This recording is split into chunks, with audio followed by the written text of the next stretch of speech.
계시록 2장 18절에서 29절까지의 말씀 함께 봉독하겠습니다. 두아디라 교회의 사자에게 편지하기를 그 눈이 불꽃 같고 그 발이 빛난 주석과 같은 하나님의 아들이 가라사대 내가 내 사업과 사랑과 믿음과 섬김과 인내를 아노니 내 나중 행위가 처음 것보다 많도다. 그러나 내게 책망할 일이 있노라. 자칭 선지자라 하는 여자 이세벨을 내가 용납함이니 그가 내 종들을 가르쳐 꾀어 행음하게 하고 우상의 재물을 먹게 하는도다. 또 내가 그에게 회개할 기회를 주었으되 그 음행을 회개하고자 아니하는도다. 볼지어다 내가 그를 침상에 던질 터이요 또 그로 더불어 간음하는 자들도 만일 그의 행위를 회개치 아니하면 큰 환난 가운데 던지고 또 내가 사망으로 그의 자녀를 죽이리니 모든 교회가 나는 사람의 뜻과 마음을 살피는 자인 줄 알지라. 내가 너희 각 사람의 행위대로 갚아주리라. 두아디라에 남아있어 이 교훈을 받지 아니하고 소위 사단의 깊은 것을 알지 못하는 너희에게 말하노니 다른 짐으로 너희에게 지울 것이 없노라. 다만 너희에게 있는 것을 내가 올 때까지 굳게 잡으라. 이기는 자와 끝까지 내 일을 지키는 그에게 만국을 다스리는 권세를 주리니 그가 철장을 가지고 저희를 다스려 질그릇 깨뜨리는 것과 같이 하리라. 나도 내 아버지께 받은 것이 그러하니라. 내가 또 그에게 새벽 별을 주리라. 귀 있는 자는 성령이 교회들에게 하시는 말씀을 들을지어다. 아멘. 지난 시간에 우리는 두아디라 교회를 좀먹고 있던 이세벨의 가르침이 무엇인가에 대해 살펴봤습니다. 처음 사랑을 잃어버렸다고 책망을 받았던 그런 에베소 교회와는 달리 네 나중 행위가 더 많다라고 이런 대단한 칭찬을 받았던 두아디라 교회에 그렇게 전혀 다른 이교적 신앙 행위를 하고 있었던 자들이 많았다는 거 굉장히 놀랍죠? 그러나 오늘날도 별반 다를 것이 없다는 것을 우리가 살펴봤습니다. 그런데 그 이유가 뭐라고 그랬습니까? 그 이유가 꼭 같은 행위를 하면서도 한쪽은 예수 그리스도라는 복음을 근거로 한 행위이고 다른 쪽은 예수 그리스도와 아무 상관없는 자기의 의를 쌓고 자기의 필요를 채우기 위한 그런 종교 행위를 하기 때문에 그렇다고 했습니다. 이렇게 예수 그리스도를 알지 못하는 타락한 인간들은 하나님을 섬긴다고 하면서도 진짜 목적은 자기의 세상적인 유익을 위해, 쾌락을 위해, 자기 배를 위해 엉터리 신을 만들어 놓고 그 신을 하나님이라고 부르고 있는 것입니다. 그들이 바로 이세벨을 용납한 자들이죠. 이런 사람들입니다. 빌립보서 3장 18절 빌립보 교회에게 하시는 말씀입니다. 내가 여러 번 너희에게 말하였거니와 이제도 눈물을 흘리며 말하노니 간절히 부탁하는 거예요. 여러 사람들이 그리스도 십자가의 원수로 행하느니라. 교회 안에 그런 사람들이 있다는 것이죠. 저희의 마침은 멸망이요 저희의 신은 배요. 이 배란 말이에요. 그들이 하나님이라고 부르고 있는 그 신은 사실은 자기들 배란 말이에요. 스토마크. 그 영광은 저희의 부끄러움에 있고 땅의 일을 생각하는 자라. 예수를 믿는다고 하는 빌립보 교회 안에 정작 자기의 배를 신으로 삼고 땅의 즐거움을 위한 자들, 그런 자들이 있었다는 거예요. 그들은 그리스도의 원수다 그러는 거예요. 그리스도인이 아니라는 거예요. 그 사람들은 그리스도의 원수다 그러는 거죠. 로마서 16장 17절 보세요. 형제들아 내가 너희를 권하노니 너희 교훈을 거스려 분쟁을 일으키고 거치게 하는 자들을 살피고 저희에게서 떠나라. 그런 나쁜 놈들이 있는데 그런 놈들한테서는 얼른 떠나라. 이 같은 자들은 우리 주 그리스도를 섬기지 아니하고 그리스도를 섬긴다고 하지만 그들은 그리스도를 섬기는 자들 아니라는 거예요. 다만 자기의 배만 섬기나니 똑같죠? 자기의 배만 섬기나니 공교하고 아첨하는 말로 순진한 자들의 마음을 미혹하느니라. 이렇게 예배당 안에 자기의 배를 위해서 자기의 쾌락을 위해서 하나님을 우상화시켜 놓고 섬기는 자들을 우리는 이세벨의 가르침에 빠진 자라고 그렇게 이야기하는 것입니다. 왜 이렇게 타락한 인간들은 자기 배만을 위해 살게 되죠? 여러분이 성경에서 보시고 또 주변에서도 경험하시다시피 왜 심지어 예배당에서도 자기의 필요를 따라 자기가 만들어 놓은 신을 하나님이라 이름 붙여 부르는 그런 어처구니 없는 일들이 일어나는 것입니까? 왜 예수를 믿는다고 하면서도 그렇게 쉽게 이세벨을 용납하는 자가 되는 것입니까, 여러분? 하나님께서 인간을 창조하실 때 하나님은 인간을 절대 홀로 살 수 없게 만들어 놓으셨습니다. 하나님은 인간을 하나님께 절대 의존적인 존재로 만들어 놓으셨어요. 그런데 인간이 하나님을 쫓아내버렸습니다. 인간은 그때부터 스스로를 지켜야 했기 때문에 문명과 문화라는 것을 만들어서 스스로의 행복을 쫓고 스스로를 지켜나가기 시작했죠. 성경에 그 증거가 있습니다. 창세기 4장에 보시면 타락한 가인의 후예들이 인류 문명의 조상으로 묘사가 되는 것을 볼 수 있어요. 문명의 조상은 셋의 후예들이 아니에요. 가인의 후예들이란 말이죠. 창세기 4장 16절 보세요. 가인이 여호와의 앞을 떠나 나아가 에덴 동편 놋 땅에 거하였더니 아내와 동침하니 그가 잉태하여 에녹을 낳은지라 가인이 성을 쌓고, 하나님 품 안에서 보호를 받아야 할 인간이 스스로를 보호하기 위해서 성을 쌓은 거예요. 국경을 만든 것입니다. 그 아들의 이름으로 성을 이름하여 에녹이라 하였더라. 20절 아다는 야발을 낳았으니 그는 장막에 거하여 육축치는 자의 조상이 되었고, 가인의 후예가 바로 목축이나 농사짓는 자들의 조상이 되었단 말이에요. 21절 그 아우의 이름은 유발이니 그는 수금과 퉁소를 잡는 모든 자의 조상이 되었으며 문화와 예술 계통의 조상이 된 거예요. 가인의 후예가. 실라는 두발 가인을 낳았으니 그는 동철로 각양 날카로운 기계를 만드는 자요. 기계 과학 문명의 조상. 누굽니까? 전부 가인의 후예들이란 말이에요. 그런데 타락한 인간들이 이렇게 문명과 문화를 만들어서 스스로를 지키려 하는 노력에도 불구하고 인간들은 때때로 자기들 힘으로 해석이 불가능한 현상들이나 사건들을 볼 때, 즉 지진이나 폭풍이나 홍수나 일식이나 월식, 죽음 같은 이런 자기 힘으로 컨트롤할 수 없는 그런 일들을 볼 때 그들이 하나님과 완전히 단절되고 하나님을 알 수도 없었던 상황임에도 불구하고 그들은 어떤 거대한 힘을 가진 존재를 생각하게 됐단 말이에요. 그때마다 인간들은 하나님이 아닌 자기들에게 유익을 주고 자기들을 보호해줄 신을 만들어낸 거예요. 하나님을 떠난 인간들은 그렇게 자신들의 안전을 위해서 습관적으로 자신들만의 신을 만들어낸 것입니다. 그러나 그렇게 자기만을 위할 줄밖에 모르는 인본주의, 그 인본주의 아래서 만들어진 신은 아주 인간적이라는 것을 아세요, 여러분? 그러한 한 예가 그리스 로마 신화에 등장하는 신들이죠. 그리스 로마 사람들은 그걸 털떡같이 믿었어요. 여러분, 그리스 신화를 읽거나 들어보신 적이 있으실 겁니다. 제우스나 아폴로나 헤라나 포세이돈이나 헤라클레스 같은 그런 신들이 나오죠. 근데 그 신들은 우리 인간들처럼 서로 미워하기도 하고 질투하기도 하고 울고 웃고 슬퍼하고 우울해하고 시기하고 사랑에 빠지고 시련을 당하고 그래요. 그 신들은요. 그들이 인간과 다른 것은 아주 강한 힘이 있다는 것과 올림푸스 산에서 모여서 영원히 죽지 않는 술인 넥타를 마시는 것밖에 없어요. 다른 게. 그래서 호모라는 사람은 너희들은 신을 존경하고 복종하되 본받지는 말아라. 이렇게 그 책에 썼단 말이죠. 이렇게 인간들이 만들어내는 신들은 인간의 필요를 채워줄 엄청난 힘만을 소유한, 질투도 하고 시기도 하고 사랑도 하고 우울해하기도 하고 먹고 마시며 즐기기를 좋아하는 그런 괴물들이에요. 여러분, 우상을 섬기는 사람들이 신의 노여움을 사지 않기 위해서 얼마나 많은 노력을 합니까? 안 그러면 삐지니까요. 수많은 기독교의 문패를 단 이단들이 신의 노여움을 사지 않기 위해 얼마나 많은 선행과 전도를 합니까?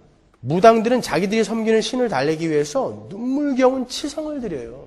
왜냐하면 자기들의 이 이성으로 만들어낸 신이기 때문에 그 이성의 한계 안에 있는 신을 만들어낸다고요. 그래서 그 신은 언제든지 삐질 거라고 생각하는 거예요. 교회도 마찬가지예요. 복음주의를 자처하는 교회의 예배당 안에서도 하나님의 이름을 부르는 사람들이 엄청난 힘만을 소유한 정신연령은 한 20세 정도의 그런 하나님을 만들어 놓고 얼마나 그 신을 모독하는지 몰라요. 그 신은 자기가 조르면은 언젠가 그 고집을 꺾고 자기 말을 들어줄 거라 생각해요. 그리고 평소에 그 신을 잘 달래놓지 않으면 그 신은 언제든지 자기 삶에 내려와서 깽판을 놓을 거라고 생각한다고요. 그래서 주일 성수 잘 해주는 거예요. 헌금 잘 해주는 거죠. 때가 되면 선교 가주는 거죠. 그런 하나님을 만들어 놓고 섬기는 사람들이 많다는 것입니다, 여러분. 그리고 오히려 그 하나님이라고 이름 붙여진 신 머리 위에 올라서서 자기의 계획과 비전과 목표를 제시해 놓고 당신은 당신이 가진 힘으로 나를 열심히 도와주기만 하면 된다. 이런 말도 안 되는 신앙생활을 하는 사람들이 얼마나 많아요. 하나님은 그냥 힘만 좋은 돌쇠처럼 머리를 긁적이면서 사람들이 시키는 일만 하면 되는 거예요. 그런 신앙이 오늘날 교회 안에도 있다는 것이죠. 여러분, 구약에 보면 하나님을 섬긴다고 하는 이스라엘도 계속해서 자기들의 유익을 위한 신을 만들어냅니다. 그중 우리가 잘 아는 금송아지 사건을 한번 보고 넘어가자고요. 출애굽기 32장 1절입니다. 백성이 모세가 산에서 내려옴이 더딤을 보고 모여 아론에게 이르러 가로되 일어나라 우리를 인도할 신을 우리를 위하여 만들라. 이 모세 곧 우리를 애굽 땅에서 인도하여 낸 사람은 어찌 되었는지 알지 못함이니라. 아론이 그들에게 이르되 너희 아내와 자녀의 귀에 금고리를 빼어 내게로 가져오라. 모든 백성이 그 귀에서 금고리를 빼어 아론에게로 가져오매 아론이 그들의 손에서 그 고리를 받아 부어서 각도로 새겨 송아지 형상을 만드니 그들이 말하되 이스라엘아 이는 너희를 애굽 땅에서 인도하여 낸 너희 신이로다 하는지라. 여러분이 잘 아는 구절이죠. 이것은 우리 인간들이 얼마나 쉽게 자기들의 필요에 따라 신을 만들어내는 존재인지를 너무나 확연하게 보여주는 그런 대목입니다. 모세가 하나님의 말씀을 직접 받아서 이스라엘에게 고했어요. 십계명을 비롯해서 여러 가지 율례를 백성에게 말을 했습니다. 그랬더니 백성들이 이구동성으로 네, 하나님의 말씀을 잘 지키겠습니다. 잘 듣겠습니다. 이렇게 맹세한 다음에 일어난 일이에요. 이것이 출애굽기에서 24장 3절 보세요. 그 앞에 나온 사건입니다. 모세가 와서 여호와의 모든 말씀과 그 모든 율례를 백성에게 고하매 그들이 이스라엘 백성들이 한 소리로 응답하여 가로되 여호와의 명하신 모든 말씀을 우리가 준행하리이다. 누구의 말씀을? 여호와의 말씀을 우리가 지키겠다라는 거예요. 준행할 것이다라는 것이죠. 모세가 여호와의 모든 말씀을 기록하고 이른 아침에 일어나 산 아래 단을 쌓고 이스라엘 12지파대로 12기둥을 세우고 이스라엘 자손의 청년들을 보내어 번제와 소로 화목제를 여호와께 드리게 하고 모세가 피를 취하여 반은 여러 양푼에 담고 반은 단에 뿌리고 언약서를 가져 백성에게 낭독하여 들리매 그들이 가로되 여호와의 모든 말씀을 우리가 준행하리이다. 이렇게 계속 반복해서 맹세했단 말이에요. 그래놓고 딱 40일 있다가 금송아지 만든 거예요. 딱 40일. 뭐 그런 인간들이 다 있어? 그렇게 생각하지 말란 말이에요. 이스라엘은요, 오늘날의 교회인 여러분들을 상징하는 모델이에요, 모델. 우리가 그런 자들이라는 거예요. 우리는 그렇게 쉽게 우리가 원하는 우리만의 하나님을 만들어서 그를 가리켜 하나님, 예수님 이렇게 부르고 있다는 거예요. 그들이 송아지를 만들어낸 것은 그들이 애굽에서 섬기던 풍요의 신 아피스의 암소와 하돌의 황소의 형상을 만들어낸 거예요. 그들이 자기들의 풍요를 위한 송아지 형상을 만들고 있었던 바로 그 시간에 시내산에서는 어떤 일이 있었습니까? 하나님이 돌판에다가 뭔가를 새기고 계셨다고요. 그들이 금송아지를 만들고 있던 그 시간에 하나님은 뭔가를 새기고 있었어요. 뭐를요? 출애굽기 20장 3절 너는 나 외에는 다른 신들을 내게 있게 말지니라. 너를 위하여 새긴 우상을 만들지 말고 또 위로 하늘에 있는 것이나 아래로 땅에 있는 것이나 땅 아래 물속에 있는 것에 아무 형상이든지 만들지 말며 그것들에게 절하지 말며 그것들을 섬기지 말라. 하나님이 직접 이거를 돌판에다가 막 쓰고 계시는 그 시간에 아래서는 금송아지를 만들고 있었던 거예요. 그게 우리라는 것입니다. 하나님께서 계명을 주시는 그 시간에도 자기들을 위한 신을 만들고 있는 것. 그것이 바로 타락한 인간의 실존인 거예요. 하나님은 어떤 다른 죄보다 하나님을 섬긴다고 하면서 그러한 우상을 만들어낸 자들을 가장 미워하세요. 로마서 1장 18절 보시면 하나님의 진노가 불의로 진리를 막는 사람들의 모든 경건치 않음과 불의에 대하여 하늘로조차 나타나나니 23절로 넘어갑니다. 그들은 썩어지지 아니하는 하나님의 영광을 썩어질 사람과 금수와 버러지 형상의 우상으로 바꾸었느니라. 타락한 인간은 하나님의 영광을 썩어질 사람과 금수와 버러지 형상의 우상으로 바꾸어서 자기들의 배를 위한 해결사로 하나님을 만들어버립니다. 오늘날도 예배당에서 하나님의 이름을 부르면서 그 하나님을 아피스의 암소, 하돌의 황소 취급을 하는 사람들이 얼마나 많이 있어요.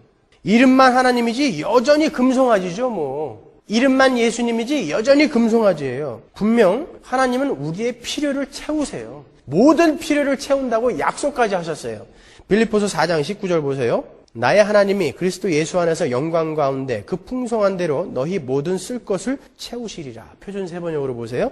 나의 하나님께서 그리스도 예수 안에 있는 영광 가운데서 그분의 풍성하심을 따라 여러분에게 필요한 것을 모두 채워주실 것입니다. 근데 여러분 예수를 믿고 나서 여러분이 경험한 바에 따르면 정말 모든 필요가 채워집니까? 안 채워져요. 그럼 하나님이 거짓말한 거죠. 하나님이 거짓말할 리 없잖아요. 그러면 뭡니까? 여러분의 삶에 꼭 필요하지 않은 것들을 여러분이 지금 뭔가 요구하고 있다는 거예요. 그것은요. 하나님은 여러분의 삶에 필요한 것들은 다 채우세요. 모두 채우세요. 모두. 하나님께서 하나님의 백성들을 도우시는 것은, 그들의 필요를 채우시는 것은 어떤 목적이 있는 거예요. 그 목적을 위해서 주시는 은혜의 방편이란 말이죠. 그것이 목적이 아니라니까요. 어떤 목적지를 향해 가는 데에 필요한 은혜의 방편으로 주시는 거예요. 구약에서도 하나님이 기적으로 이스라엘을 많이 도와주십니다. 그들의 필요를 막 채워주세요. 하나님의 목적은 그들을 배불리 먹게 하고 다른 사람들의 부러움을 사게 하기 위하여 그들의 필요를 채워주신 게 아니에요. 하나님의 목적이 뭐였습니까? 출애굽기 19장 5절이요. 세계가 다 내게 속하였나니 너희가 내 말을 잘 듣고 내 언약을 지키면 너희는 열국 중에서 내 소유가 되겠고 너희가 내게 대하여 제사장 나라가 되며 거룩한 백성이 되리라. 너는 이 말을 이스라엘 자손에게 고할지니라. 이게 목적이에요. 이게 목적지라고요.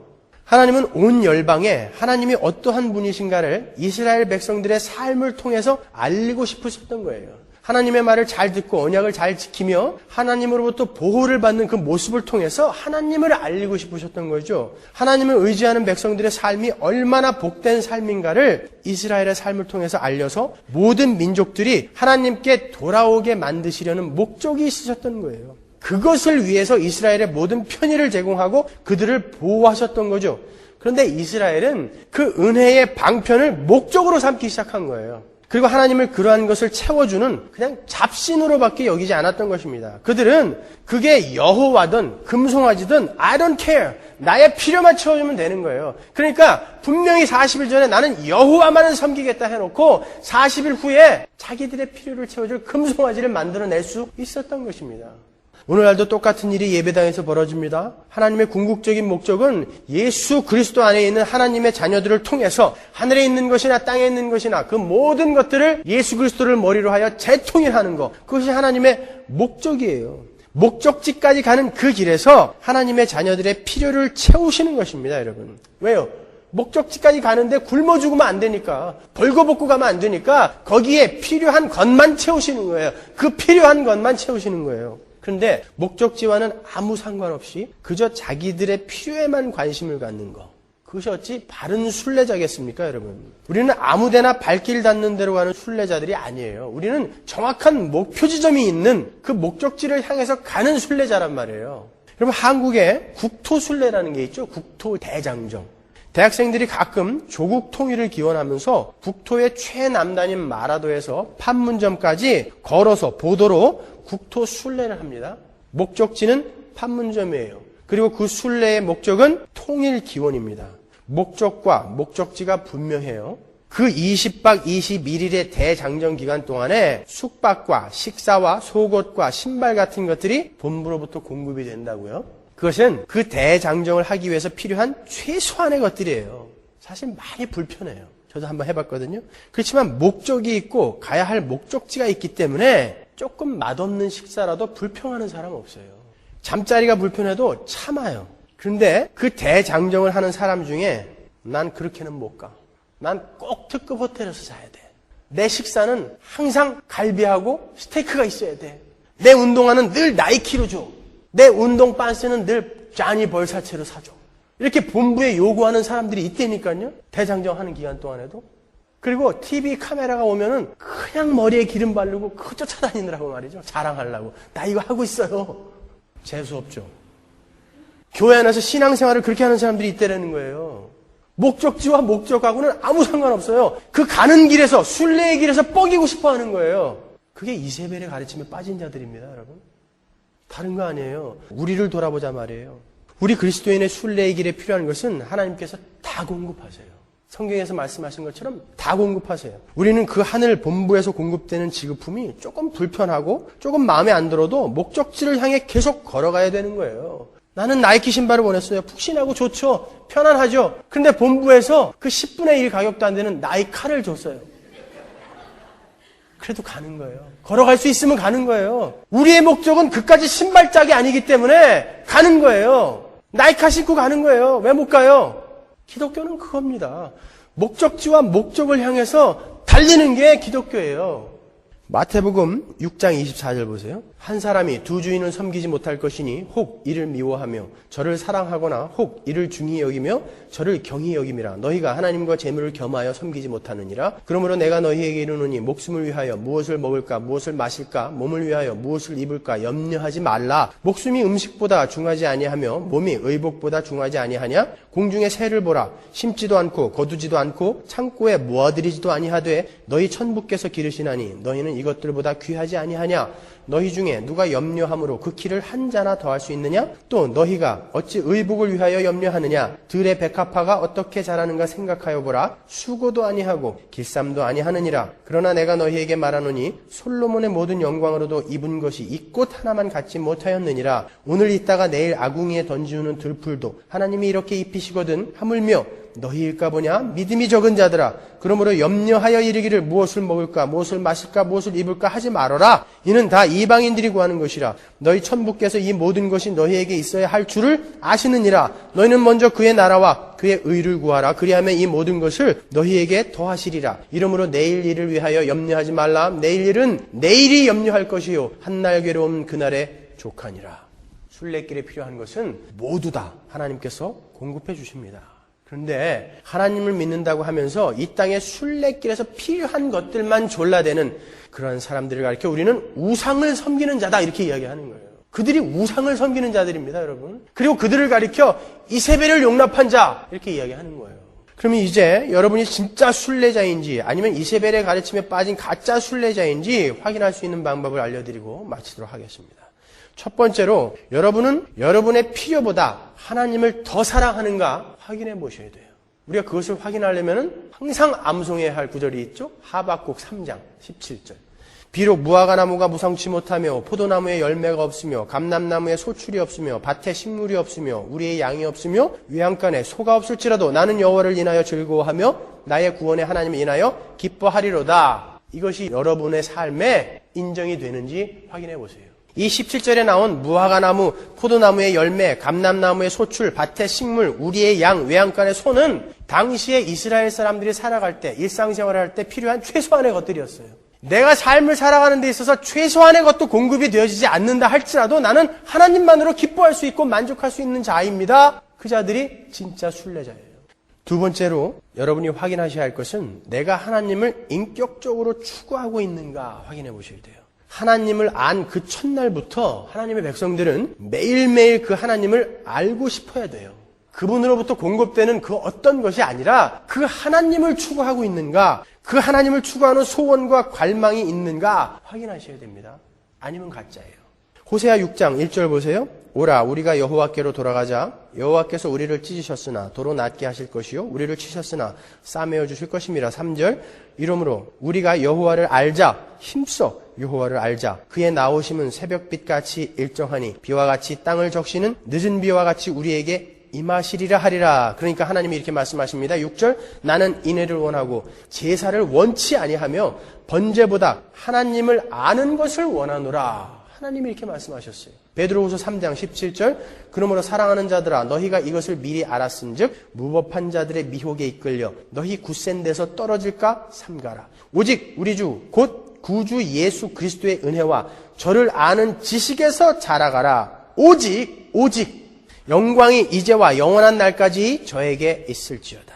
여러분 왜 우리는 힘써 하나님을 알아야 합니까? 왜 힘써 예수 그리스도를 알아야 합니까? 앞에서 살펴본 것처럼 우리가 하나님을 알지 못하고 예수를 알지 못하면 예수님의 이름을 부르면서 하나님의 이름을 부르면서 언제든지 우리의 욕심을 투사해서 스스로 신을 만들어낼 가능성이 있는 자들이기 때문에 그런 거예요. 그래서 우리는 늘 하나님을 알아가는데 힘을 써야 하는 거예요. 하나님이 누구신지 알고 예수 그리스도가 누구신지 정확히 알아야 엉뚱한 신 만들어 놓고 시성들이지 않을 수 있는 거예요. 우리가 예수를 잘 모르고 하나님을 잘 모르고는 우리가 우리의 필요에 따른 엉뚱한 신을 만들어 놓고 아피스의 암소와 하돌의 황소를 만들어 놓고 하나님, 주 예수님 하고 눈물 철철 흘리면서 죽을 때까지 예배 드릴 수 있다니까요. 그래서 여러분은 공부하셔야 되는 거예요. 그래서 여러분은 먼저 들으셔야 되는 거예요. 먼저 배우셔야 되는 거예요. 왜 계시록의 7편지에 귀 있는 자는 들을지어다, 귀 있는 자는 들을지어다 그러냐고요. 여러분의 신앙은 들으면서부터 시작되어야 되는 거지 어디 거기에 입 있는 자는 외칠지어다 이런 말이 어디 있어요. 귀 있는 자는 들으라고 그랬단 말이에요. 근데 전부 자기의 요구만 맺어놓고 간다니까요. 예배당에 와가지고. 여러분, 예배나 성경 공부에 불성실하고 개인적으로 성경을 읽고 공부하고 연구하지 않는 그런 사람들은요, 대부분 가짜예요. 야곱이 이스라엘로 이름이 바뀌자마자 한 게 뭐예요? 당신의 이름이 뭡니까? 라고 물어본 거예요. 하나님이 궁금해지는 거예요. 하나님의 백성들은 하나님이 궁금해지게 돼 있어요. 아니면 가짜예요. 저희 동료 목사님 중에 제가 존경하는 목사님 한 분 계신데 저보다 한 10배는 더 스트롱한 분이에요. 목회를 참 잘하고 계셨는데 함께 섬기던 부목사님이 타주로 가서 개척을 하셨어요. 근데 1년이 넘도록 교인이 서너 명에서 안 늘어나는 거예요. 그러니까 이 목사님이 그 부목사님을 자기가 섬기는 교회 10년 동안 개척해서 10년 동안 섬겼던 교회에다가 딱 세워놓으시고 자기가 갔어요. 대단하죠? 그게 대단한 게 아니에요, 여러분. 갔는데 이 교인들과 그 목사님이 어떻게 기도하는지 아십니까? 하나님, 교회는 하나님이 시작하시고 하나님이 이끌어 가신다고 하셨는데 혹시 우리 부목사님이 가셔서 안 된 교회에 내가 가서 이 능력 있는 담임 목사가 가서 그 교회가 부흥됐다라는 그런 소리 세상 사람들이 하지 않을 때까지 우리 교회 부흥되지 않게 기도해 주세요. 교인들 120명이 전부 그렇게 기도하고 있는 거예요. 우리 목사님 가갖고 혹시나 우리 목사님이 능력이 있어서 그 교회 부흥됐다라는 소리 듣지 않을 수 있게 하나님 그때까지 그 교회 커지지 않게 해달라고 교인들이 기도하고 있다고요. 합심해서. 그게 교회입니다, 여러분. 아니 우리는 반대로 생각하잖아요. 내가 가서 한번 키워볼게. 그렇게 해서 커지면 그 교회는 누가 만든 겁니까? 이 목사님이 장로를 세우는데 그 교회에서 가장 신학적으로 바르고 재력도 가장 있어요. 또 거기다가 어렸을 때부터 자기를 이렇게 키워준 분이래요. 교회에서. 근데 장로 인터뷰에서 4번을 탈락시켰어요. 그 장로님을. 그런 분 놓치면 안 되잖아요. 교회에서 제일 필요한 사람인데요. 너무 훌륭한 분이에요. 신학적으로 괜찮아요. 근데 가족들하고 인터뷰를 했는데 그 딸이 그러더래요. 우리 아버지 아직도 집에서 화내는데. 그러니까 잘라버렸어요. 4번을. 근데도 그 장로님은 안 나갔다니까요. 수긍했어요. 맞습니다, 목사님. 제가 아직 부족합니다. 그러한 사람들이 120명 똘똘 뭉쳐 있어요. 거기에 특징이 뭔지 아십니까? 그 교회의 특징이? 주일날 오는 120명이 수요 성경 공부에 그대로 그 자리에 앉아있더라는 거예요. 배우고 싶으니까요. 하나님을 알고 싶으니까. 교회를 만나고 싶으니까. 그런 열정이 어떻게 안 생깁니까? 언제든지 자기의 몸을 즐겁게 하고 언제든지 자기를 편안하게 하기 위해서는 언제든지 성경 공부 빼먹고 예배도 빼먹고 교회의 모임도 빼먹고 여러분 그런 삶은 개도 그렇게 살아요. 자기만을 위해서 자기 몸만을 위해서 자기 식구만을 위해서는 개도 그렇게 살아요. 그리스도인들이라고 하는 사람들이 어떻게 개 같은 삶을 삽니까? 우리는 남을 위해서 사는 거예요. 하나님의 영광을 위해서 사는 거예요. 교회 일을 하는 것도 마찬가지예요. 언제든지 자기가 하기 싫으면은 뭐 대단한 거 해주는 것처럼 안 해요. 그러면 사정할 줄 알아요, 가서. 그런 사람은 아예 시작도 하지 말아요. 왜 시작은 해놓고 오히려 교회에 피해를 줍니까? 교회는 자기만 위해서 사는 거 아니에요. 조금 불편하더라도 자기를 치는 삶을 사는 겁니다, 여러분. 우리는 변해가야 되니까요. 참 교회는 그런 것입니다, 여러분. 아니 학생들이 공부하다가 잠 조금 더 자는 거 뭐 그게 대단히 잘못하는 거예요? 근데 왜 제가 우리 청년들한테 이 잠도 하나 못 이기는 놈들 이렇게 얘기하는 줄 아십니까? 좀 긴장감 속에서 살자는 거예요. 평상시의 삶 속에서도 그런 모습이 나와야 되는 거예요. 우리는 연습해야 되니까 훈련해야 되니까. 제가 청년 때는 우리 청년들하고 비교도 할 수 없을 만큼 더 게을렀어요. 그러나 그게 바른 길 아니니까 제가 다그치는 것입니다, 여러분. 여러분 게으르면 안 되는 것입니다. 하나님을 알아가셔야 돼요. 공부 열심히 하십시오. 우리 전래 동화 중에 이런 얘기 있죠. 엄마가 장에 가면서 두 남매한테 요즘 마을에 늑대가 출몰하니까 절대 엄마 말고는 아무한테도 문 열어주지 마라. 그러고 갔어요. 늑대가 아니나 다를까 왔어요. 엄마가 나간 걸 알고. 그리고는 목소리를 가다듬어서 얘들아 엄마야 문 열어 그랬어요. 근데 애들이 금방 알죠. 우리 엄마 목소리 아니에요. 늑대가 가서 열심히 연습해 갖고 왔어요. 얘들아 엄마야 문 열어 그랬어요. 엄마 목소리랑 비슷해요. 문을 열어줄래다가 그러면 문 밑으로 손을 한번 넣어줘 봐요. 늑대의 발이 쑥 들어왔어요. 우리 엄마 발, 우리 엄마 손 아니에요. 우리 엄마 손에는 털이 없어요. 늑대가 가서 털을 다 밀고 밀가루를 묻혀 가지고 왔다 그러죠. 동화예요, 동화. 그래서 쑥 뒤밀었어요. 여러분 늑대는 집요합니다. 왜요? 잡아먹어야 되니까요. 그 아이들이 늑대와 엄마의 차이점을 구별할 수 없었다면 그들은 금방 문을 열었을 것이고 금방 잡혀먹었을 거란 말이죠. 여러분 오늘날 교회에 이세벨과 발람과 니골라당이 계속 문을 두드리고 있어요. 나야 하나님이야, 나야 예수님이야, 문 열어. 그럴 때 여러분이 모르면 여러분 문 여는 거예요. 그러면 끝나는 거예요, 거기서. 평생 예수 믿고 지옥 갈 수 있다는 것입니다, 여러분. 그걸 두아디라 교회에게 예수님이 2000년 전에 경고하고 계시는 거예요. 엉뚱한 자들에게 문 열어주지 마십시오. 하나님은 경고하십니다. 이세벨의 가르침을 받아들인 자, 그 이세벨의 자녀들은 내가 사망으로 죽여버리겠다 그러신다. 그럼 그건 무서운 거예요. 정말 여러분 예수 잘 믿고 계십니까? 천국 갈 자신 있으세요? 제가 왜 설교 때마다 이렇게 흥분하는 줄 아세요? 새벽 때도 흥분해요. 뒷골이 땡겨 죽겠어요.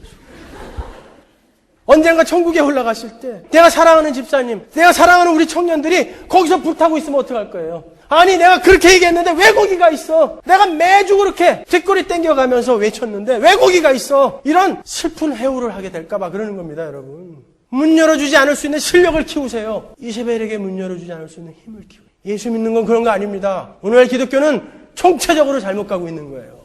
그렇게 대충대충 설렁설렁 어영부영 믿는 거 아니에요, 여러분. 정신을 좀 차리세요. 자기를 좀 치십시오. 그럼 훈련을 하세요, 훈련을. 어떻게 그렇게 자기가 원하는 거, 자기 편안한 대로만 살아갑니까? 그건 개란 말이에요, 개. 매일매일 확인하십시오, 여러분.